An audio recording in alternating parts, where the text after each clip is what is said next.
ఇది చండాలంగా ఉంది, నేను మారుతాను క్రిస్టియన్గా. ముందు వీలైతే మీ దేవుడు చక్కదనాన్ని చూసుకోండి, మీకు చేతనైతే ఆ బైబిల్ ని మార్చన్నా రాసుకోండి, చదవలేక చచ్చిపోతున్నా. ఏంది శ్రీలక్ష్మి అంటే బైబిల్ చదవలేకపోతావా? భాష రాసుకోవాలా? ఏంటంటే మీ హిందూ గ్రంథాలు ఏం చదువుతాం వల్ల? హిందూ గ్రంథాలు ఏం చదువుతావు? బ్రహ్మ సంస్కృతి చేసాడు అది చదువుతావా?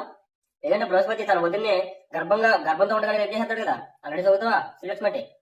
లేదంటే శివుడు ఆ మునిలో భార్య దగ్గరికి వెళ్ళి బట్టలన్నీ ఓటు తీసుకొని నగ్నంగా డాన్స్ చేస్తాడు కదా, మునులు కోపంతో వచ్చి లింగాన్ని తెగొడతల్లా, అలాంటి ఏమైనా చదువుతావా? అలాంటి స్టోరీలు చదువుతావా? ఆ త్రిమూర్తులు తల్లినే పెళ్లి చేసుకుంటారు కదా, ఇలాంటి ఇంట్రెస్ట్ ఎక్కువ అనుకుంటా మనకి చదవడానికి. బైబిల్ అయితే ఎక్కువ చదవడం, ఇలాంటి కథ చదవచ్చు కదా. ఇంకా గలీజ్ విషయాల గురించి మీరే మాట్లాడాలా శ్రీలక్ష్మి అంటే? మన గుడుల పైన ఉంటే చూసావా పవిత్రమైన బొమ్మలు, అలాంటివన్నీ మీ దగ్గర పెట్టుకుని మీరు బైబిల్ గురించి మాట్లాడటం ఏంటో కలికాలం అంటే ఇదేనేమో అంటే. మార్చుకోవాలా బైబిల్ని? మీ గ్రంథాలు మార్చుకుని బాగా అలవాటు పడినట్టున్నారు, మమ్మల్ని కూడా మార్చుకోమన్నారు. ముందు మీ తొక్కల స్టోరీలన్నీ చెప్పుకొని ఆ గ్రంథాలని మార్చుకోండి బాగా, తర్వాత మాకు బుద్ధి చేద్దరు. కానీ అయినా మా దాంట్లో ఉందా మా మీద పడి ఆడడానికి శ్రీలక్ష్మి అంటే? మా దాంట్లో ఉంది, ఎవరు మనుషులు చేసిన తప్పుల్ని పద్దాలు చూపిస్తావు తప్ప మీ గ్రంథాల్లో దేవుడిగా పిలవబడే వాళ్ళు అంత దారుణమైన పరిస్థితుల్లో ఉంటే మీరా బైబిల్ గురించి మాట్లాడేది? ముందు మీరు మారండి.